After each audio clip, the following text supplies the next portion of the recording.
أدخل الميت من قبل رجلي القبر وقال هذا من السنة صحيح أخرجه أحمد.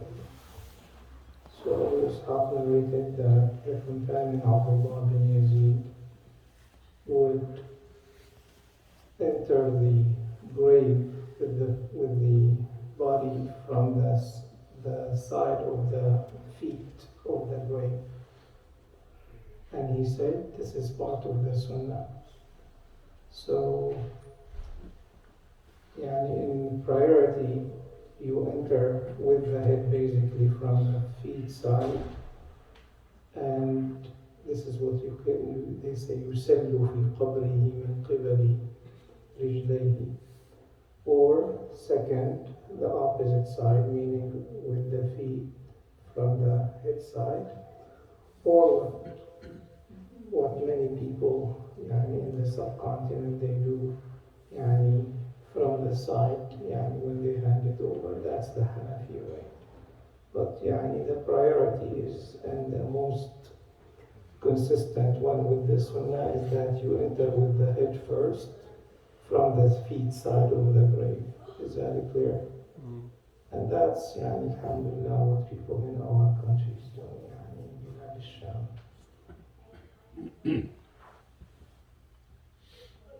طيب.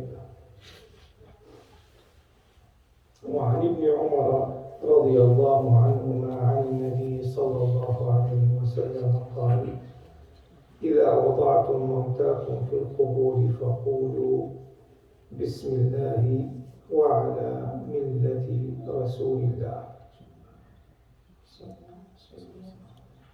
Ibn Umar also narrated that the Prophet ﷺ said, when you lay your deceased people in the grave, so say Bismillah wa ala millati Rasulillah, meaning Bismillah on the faith of the Prophet ﷺ. So this is basically the sunnah of when you lay the body in the grave, from which side and what you say. وعن سعد بن أبي وقاص رضي الله عنه قال: ألحدوا لي لحدا وانصبوا علي اللبن نصبا كما صنع برسول الله صلى الله عليه وسلم.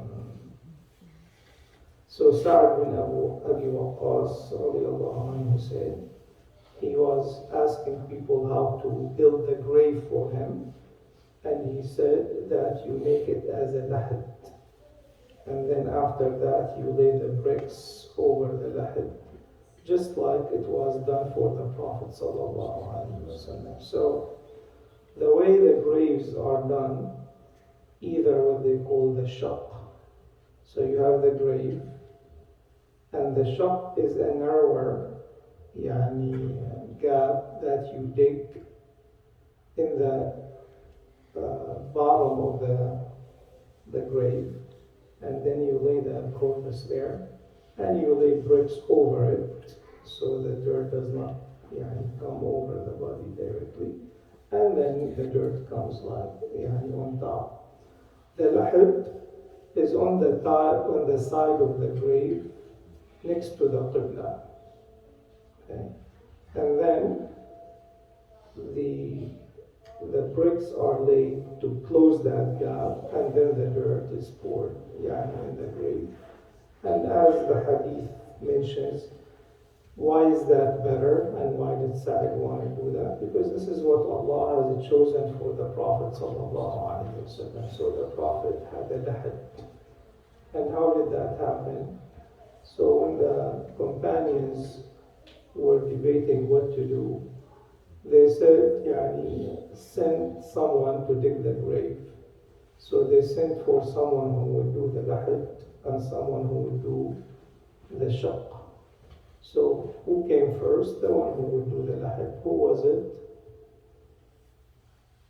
Abu Talha radiallahu anhu. So he's the one who dug the grave for the Prophet sallallahu alaihi wasallam, and he did the lahad. However, the lahad would require that the dirt sticks together and does not collapse over the body. So in areas where the dirt is loose and does not hold together, so it is better to do the shaq and not to do the lahad. And in some areas where it is sandy and it just collapses on top of the body, you shouldn't do the lahad. And this is not what the IGH does. You cannot advertise today. We don't put brakes. Well, you have the box, and a lot of areas you have to comply with the rules, basically whatever the city requires. So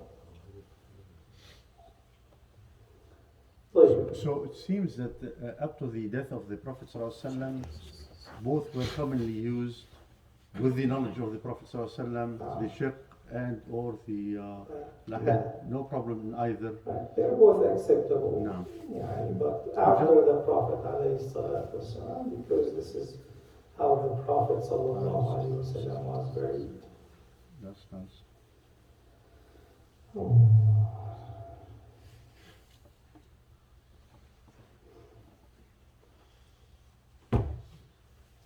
In the same hadith, different narration, and قال ورفع قبره عن الأرض قدر الشبر. So this is for ISH too. And Jabir, he added that the way the Prophet also was buried, that there was an elevation of the grave on top of the ground is like a hand span, it's like about 10 inches. And this is what they say, the grave has to be distinct from its surroundings. So it is okay to elevate it a little bit. And you see what the people in Bilad al-Haramain, they do it, what they call tasneem al-qabr.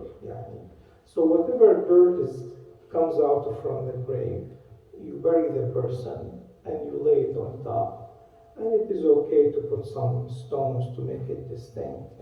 So these are some practical rules we will talk about in a second, inshallah.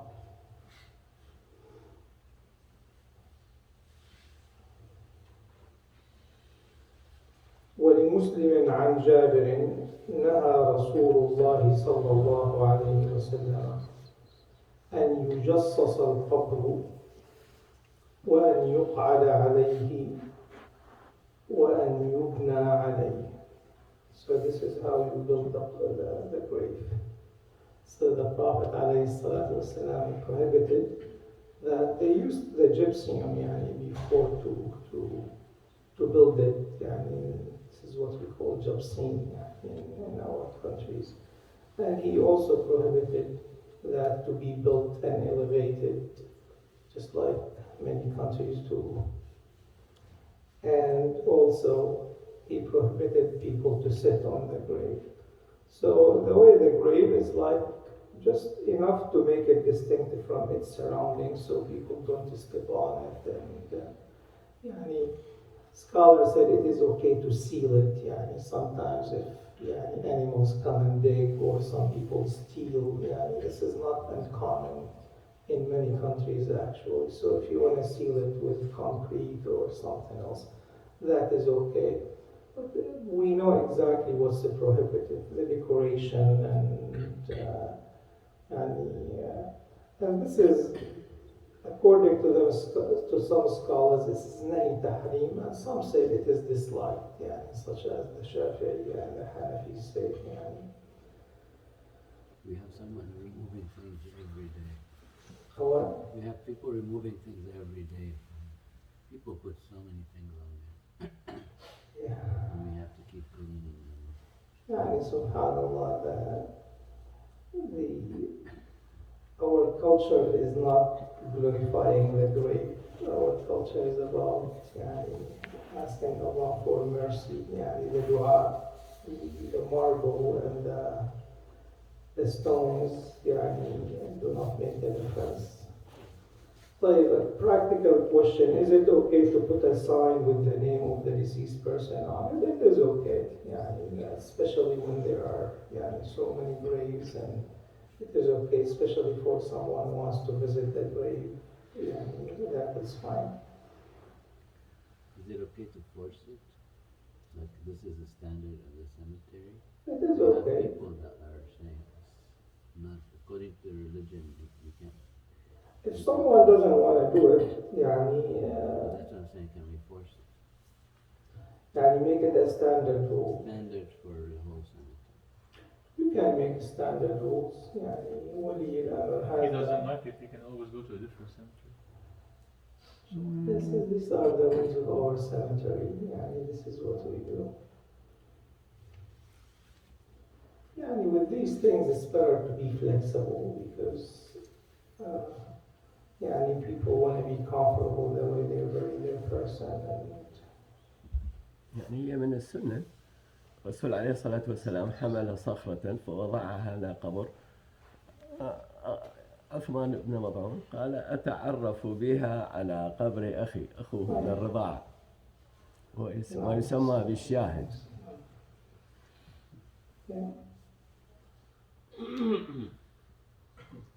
طيب next.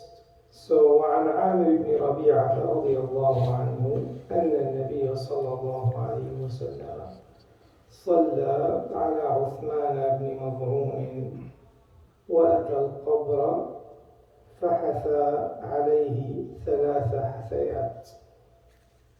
So Amir bin Rabi'a radiallahu anhu reported the Prophet sallallahu alayhi wasallam prayed the janazah on Uthman bin Mad'un, and when he was buried he came and he poured like 3 hathayat, meaning handful of dirt on his grave, and that is the sunnah.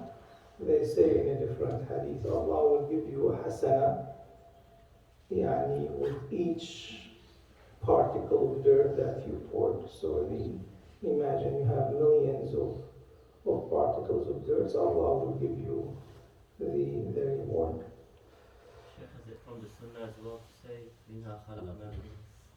That's common practice. Jazakallah khairan. So actually there is a hadith, and this is why, according to the Shafi'i, the way you do it, the first one you say Minha khalaqnakum, the second one وَفِيهَا نُعِيدُكُمْ, and the third one وَمِنْهَا نُخْرِجُكُمْ تَارَةً أُخْرَى. So it is a sunnah, there is a hadith that supported. Jazakallah khairan. So more, finish the... That's a question.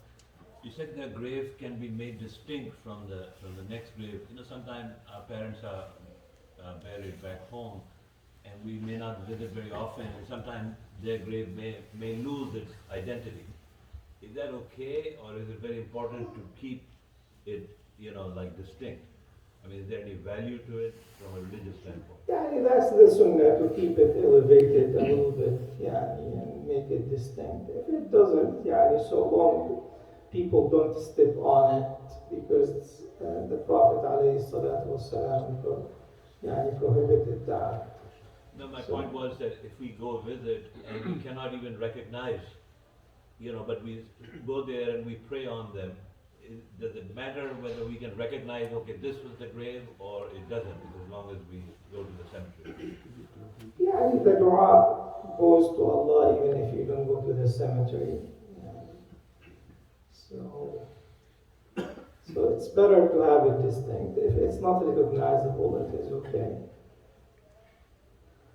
طيب. وعن عثمان رضي الله عنه قال كان رسول الله صلى الله عليه وسلم إذا فرغ من دفن الميت وقف عليه وقال استغفروا لأخيكم وسلوا له التثبيت فإنه الآن يسأل.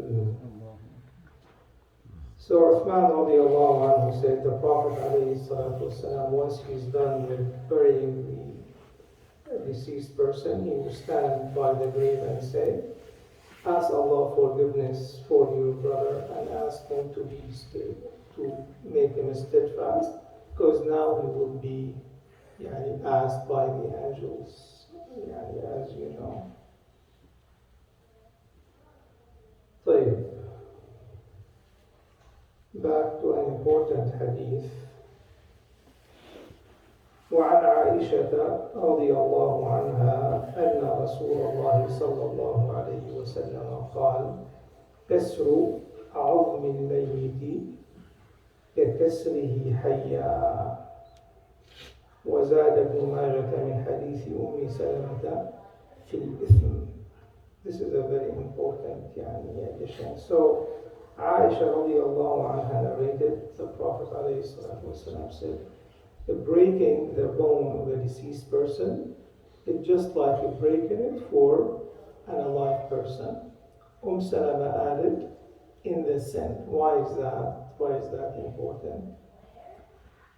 Because when you break the bone of a live person, what does that require? Compensation. Either Ash or Diya, there is penalty that you have to fulfill to that person. Here, and there is a sin, obviously, for that. So for a deceased person, it is in the sin, so it is sinful, as if you're breaking the bone of someone who's alive. So, and that applies also to burning it. When people talk about cremation or doing that, so it's as if you're burning someone who's alive. And that came up. We were asked this question during COVID: is it okay just to burn the body? It's not needed. SubhanAllah, people go to an extreme. The sunnah of the Prophet ﷺ should be maintained and not violated unless there is an extreme necessity. Is breaking the bone here literally means breaking the bone, or it means to disrespect the body? Because some of the ulama in Pakistan, India, they use it to say that this organ transplantation, they're against taking the organ from a dead body, because they use this hadith to say that you should not disfigure the body. It's a very good question. So that applies, this hadith applies when there is no need for it, when there is a necessity in order to make an exception, then the exception is made.